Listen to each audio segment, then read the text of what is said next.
নমস্কাৰ বন্ধু-বান্ধৱীসকল, কি খবৰ আপোনালোকৰ? আপোনালোকক মোৰ ইউটিউব চেনেল পৰুৱাছ টিপছ এণ্ড ব্লগছলৈ পুনৰবাৰ স্বাগতম জনাইছোঁ।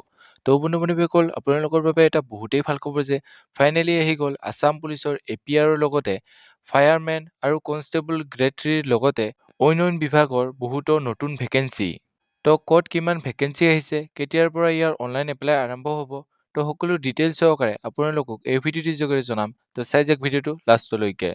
এইখনে হৈছে এডভাৰটাইজমেণ্টখন, যিখন আছাম পুলিচৰ official website state level police recruitment board Assam চমুকৈ SLPRBৰ ফালৰ পৰা আহিছে। আগৰ ভিডিঅ'টোত যিহেতু আমি ফৰেষ্ট ডিপাৰ্টমেণ্টৰ ভেকেঞ্চিখিনিৰ কথা আলোচনা কৰিছোঁ, এইটো ভিডিঅ'ত আমি আছাম পুলিচ ডিপাৰ্টমেণ্টৰ যিখিনি ভেকেঞ্চি ওলাইছে সেইখিনি ভেকেঞ্চিৰ কথা আলোচনা কৰিম। সকলো পদৰ বাবে যিহেতু একেখনেই এডভাৰটাইজমেণ্ট ওলাইছে, ইয়াতে কোৱা হৈছে recruitment for the post of forester grade 1, forest guard, game watcher, FPF constable in forest department, constable WO, WT, constable UBN APRO, sub officer, firemen and emergency rescue in fire and emergency services, constable grade 3, bandsmen, constable and bugler under DGCG and CGSG and boatmen in Assam police. ইয়াতে 642 post constable W and WTৰ বাবে আহিছে, 1 post of constable UB in APRO, 1 post of sub officer, 337 post of firemen and 41 post of emergency rescuer in fire and emergency services। এইখিনি আছিল fire and emergency ছাৰ্ভিচৰ পোষ্টখিনি। ইয়াৰ লগতে 733 post of constable grade 3, 11 post of bandman constable, 2 post of baglar under DGCD and CGSG আৰু 10 post of constable boardman in Assam পুলিচৰ বাবেও এই পদখিনি আহিছে। এই পদখিনিও যিহেতু টেন্টেটিভ হয়, গতিকে এই পদখিনি পিছত গৈ বাঢ়ি যাব পাৰে। এতিয়া আহিছোঁ ইয়াৰ অনলাইন এপ্লাই কেতিয়াৰ পৰা আৰম্ভ হ'ব। ইয়াৰ অনলাইন এপ্লাই আৰম্ভ হ'ব 22 জানুৱাৰী 2026ৰ পৰা আৰু ইয়াৰ লাষ্ট ডেট হ'ব 22 ফেব্ৰুৱাৰী 2026। আৰু কিবা যদি ভুল হয়, সেইখিনি আপোনালোকে এপ্লাই শেষ হোৱাৰ 5 দিন পিছলৈকে আপোনালোকে সেই মিষ্টেকখিনি বা ভুলখিনি শুধৰাব পাৰিব। ইয়াতে কেটেগৰী ৱাইজ পোষ্টখিনি ভাগ কৰি দিয়া হৈছে। ইয়াতে WN WTৰ আনৰিজাৰ্ভৰ বাবে আছে 238 পোষ্ট আৰু ফিমেলৰ বাবে আছে 272 পোষ্ট। টোটেল পোষ্ট আছে 510 পোষ্ট। OBC MOBCৰ বাবে 0 পোষ্ট, মেলৰ বাবে, ফিমেলৰ বাবে 14। ইয়াতে টোটেল পোষ্ট আছে 14। টি ট্ৰাইবছ এণ্ড আদিবাসী কমিউনিটিৰ বাবে মেলৰ আছে 23, ফিমেলৰ আছে 18। ইয়াতে টোটেল পোষ্ট আছে 41। SCৰ আছে মেলৰ বাবে 0 পোষ্ট, ফিমেলৰ বাবে 14। ইয়াতে টোটেল পোষ্ট আছে 14। STHৰ মেলৰ আছে 49 আৰু ফিমেলৰ আছে 14। টোটেল পোষ্ট আছে ইয়াত 63। আছাম পুলিচৰ এই পোষ্টখিনিতেই ছোৱালীসকলৰ বাবে ভেকেঞ্চি বহুতখিনি আছে। ইয়াতে ছোৱালীসকলৰ বাবে সুবিধা হ'ব। ইয়াতে কনষ্টেবল UBৰ বাবে যিখিনি পোষ্ট আছে, সেই পোষ্টখিনি STP কেটেগৰীৰ বাবে মেলৰ বাবে এটা পোষ্টে আছে। ইয়াৰ লগতে সাব অফিচাৰৰ যি এটা পোষ্ট ওলাইছে, সেই পোষ্টটো আনৰিজাৰ্ভৰ মেলৰ বাবে আছে। ইয়াতে ফায়াৰমেনৰ বাবে যি 337টা পোষ্ট আছে, সেই পোষ্টখিনি অকল মেল কেণ্ডিডেটসকলৰ বাবে হয়। ইয়াতে আনৰিজাৰ্ভৰ বাবে আছে 100 পোষ্ট, OBC MOBCৰ বাবে আছে 115 পোষ্ট, টি ট্ৰাইবছ এণ্ড আদিবাসী কমিউনিটিৰ বাবে আছে 13 পোষ্ট, SCৰ বাবে আছে 30 পোষ্ট, STPৰ বাবে আছে 46 পোষ্ট আৰু STHৰ বাবে আছে 33টা পোষ্ট। ইয়াৰ লগতে ইমাৰ্জেঞ্চি ৰেস্কিউয়াৰৰ বাবে যিখিনি পোষ্ট ওলাইছে, অৰ্থাৎ 41টা পোষ্ট ওলাইছে, সেই পোষ্টখিনি অকল মেল কেণ্ডিডেটসকলৰ বাবে হয়।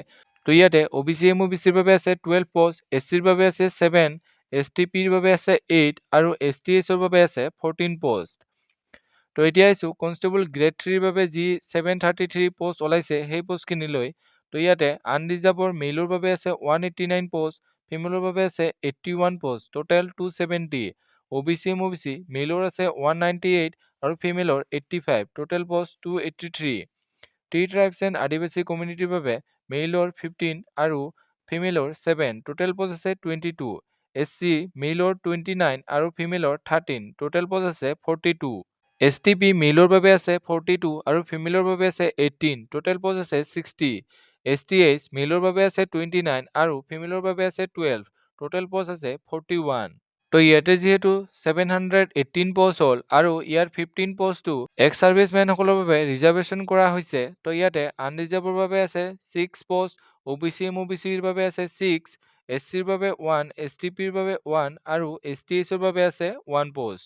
তো ইয়াতে বেনমেন কনষ্টেবলৰ বাবেও পোষ্টখিনি ভাগ কৰি দিয়া হৈছে। তো ইয়াতে আনৰিজাৰ্ভৰ মেইলৰ বাবে আছে 4 পোষ্ট, ফিমেলৰ বাবে আছে 2, টোটেল পোষ্ট 6, OBC MOBC মেইলৰ 2 আৰু ফিমেলৰ 1, total post 3, SC মেইলৰ 1, ফিমেলৰ 0, total post 1 আৰু STP মেইলৰ 1 আৰু ফিমেলৰ 0। তো ইয়াতে কনষ্টেবল বাগলাৰৰ পোষ্টখিনিও ভাগ কৰি দিয়া হৈছে। তো ইয়াতে আনৰিজাৰ্ভৰ মেইলৰ বাবে আছে 1, ফিমেলৰ 0 আৰু OBC MOBC মেইলৰ 1, ফিমেলৰ 0। ঠিক তেনেদৰে বটমেনৰ ভেকেঞ্চিখিনিও ভাগ কৰি দিয়া হৈছে। তো ইয়াতে আনৰিজাৰ্ভৰ বাবে আছে 5 পোষ্ট, OBC MOBC 2, SCৰ বাবে 1 আৰু STPৰ বাবে 1 আৰু STHৰ বাবে 1। তো এই পোষ্টখিনি যিহেতু অকল মেইল কেণ্ডিডেটসকলৰ বাবে হয়, তো ইয়াতে ফিমেল কেণ্ডিডেটৰ পোষ্ট নাই। তো এতিয়া আহিছোঁ ইয়াৰ এজ লিমিটলৈ। তো ইয়াতে চাব অফিচাৰৰ বাবে এজ বিচৰা হৈছে 20ৰ পৰা 24 বছৰ।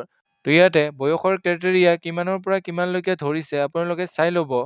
ইয়াৰ পিছত কনষ্টেবল গ্ৰেড 3, বেনমেন constable, bugler, forester grade 1, game watcher, forest guard আদিৰ বাবে এজ বিচৰা হৈছে 18ৰ পৰা 40 বছৰ। ইয়াৰ লগতে FPF constable, constable WN/WT, constable UB, fire and emergency, rescuer and boatmen আদিৰ বাবে এজ বিচৰা হৈছে 18ৰ পৰা 25 বছৰ। তো এই সকলোখিনিৰ বাবে এজ চিলেকশ্যনো দিয়া হৈছে। তো ইয়াতে SC, STP এণ্ড STH সকলক 5 বছৰ, OBC MOBC সকলক 3 বছৰ, হোমগাৰ্ড কৰা কেণ্ডিডেটসকলক যিসকলে কনষ্টেবল APR ৰ বাবে অনলাইন এপ্লাই কৰিব তেওঁলোককো 3 বছৰ এজ চিলেকশ্যন দিয়া হ'ব আৰু এক্স ছাৰ্ভিচমেনসকলকো 2 বছৰকৈ এজ চিলেকশ্যন দিয়া হ'ব।